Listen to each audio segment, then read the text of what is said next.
So today we will cover financial management MCQs 11 to 15. So let's begin. Which of the following is regarded as non-fund based lending?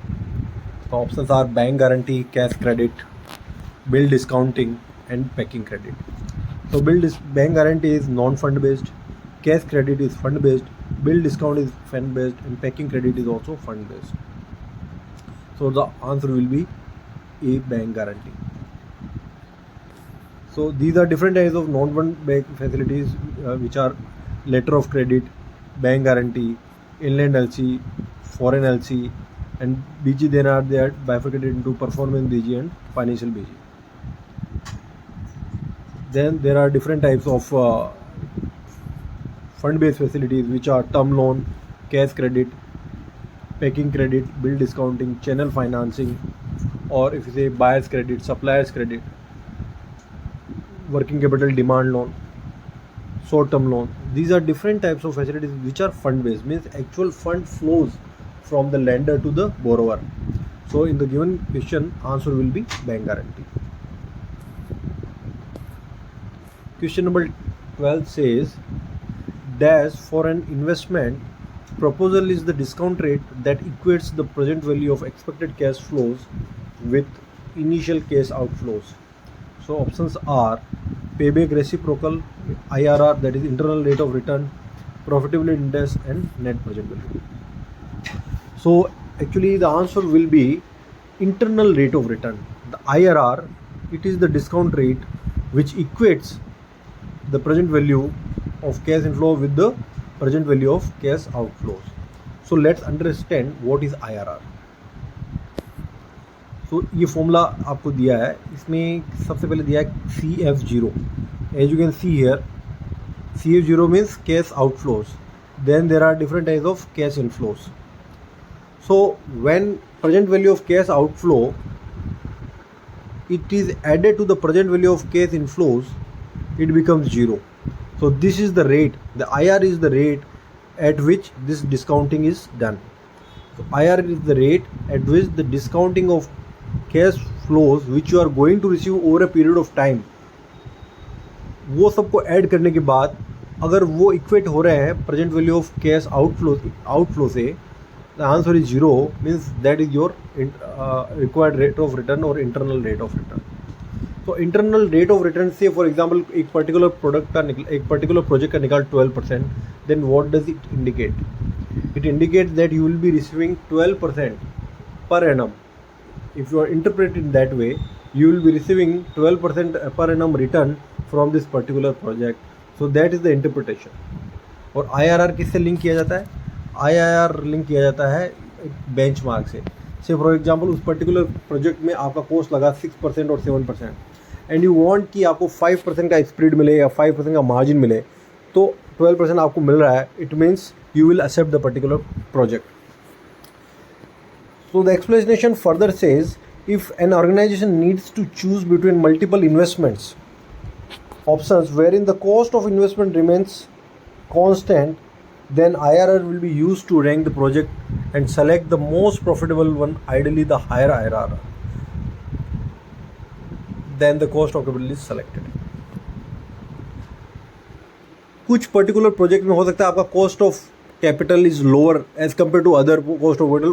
In those type of project you cannot compare it with IRR, क्योंकि वहाँ पे आपका cost of capital कम है, तो आपकी required rate of return will be lower in those projects where your cost of capital is lower. So जहाँ पे cost of capital बराबर है किन्हीं दो प्रोजेक्ट के बीच में आपको कंपेयर करना है, then IRR will be a suitable option.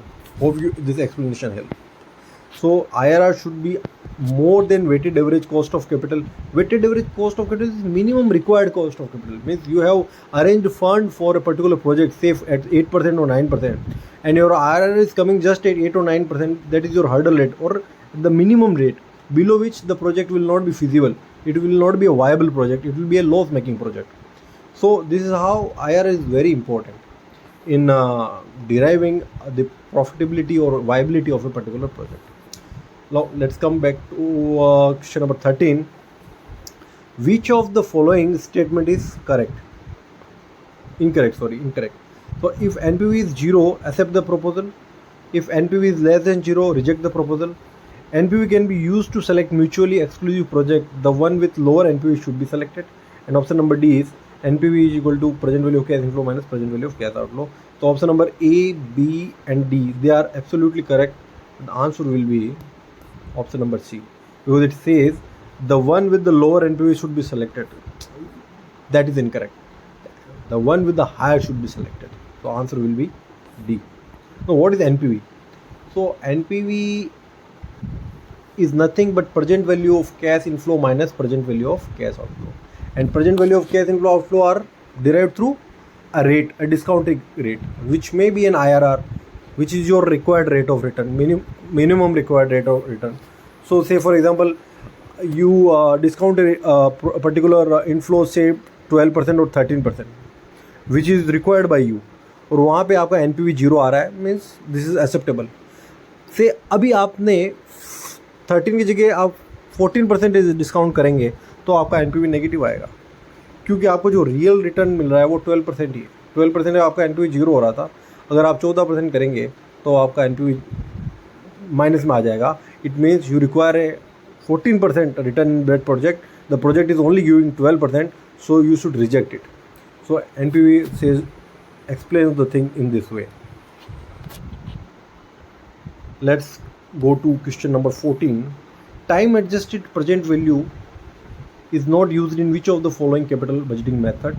Options are IRR, NPV, payback period and discounting payback period. So as we discussed just now, in IRR, NPV, the time value is very important. It is considered. And as the name suggests, discounted period, this is also taking into account the time value factor or present value factor. So in the given question, answer will be option number C. Question number 15. With reference to charting techniques of technical analysis, a dash candlestick indicates a bullish trend and a dash candlestick indicates a bearish trend. So answer in the given question will be white and black. This is more of a technique which is used by technical experts in the equity market to know what will be the movement of a particular stock. So let's come to the explanation. So in candlestick charting, white or green, you need to note it down that it's not only white, it can also be green. They represent bullish. Bullish trend means the share price is going to go up, while the black or red signifies bearish. Bearish is downward trend. Bullish candles indicates the closing price is going to be higher than the opening one. So it suggests the buying pressure, means more people, they will try to buy it because at the end of the day they will gain something. While bearish candles show the closing price lower than and indicating the selling pressure. So this is also part of financial management. Such type of questions are also asked. So let me again say one thing very clearly. The questions which I am covering in this MCQ series, they are actually questions which are asked in PSU examinations. Be it LIC, be it ONGC, be it NTPC, be it Coal India, be it SEBI, be it RBI. So I'll cover all those types of questions. So stay tuned for next MCQ series. Till then, thanks.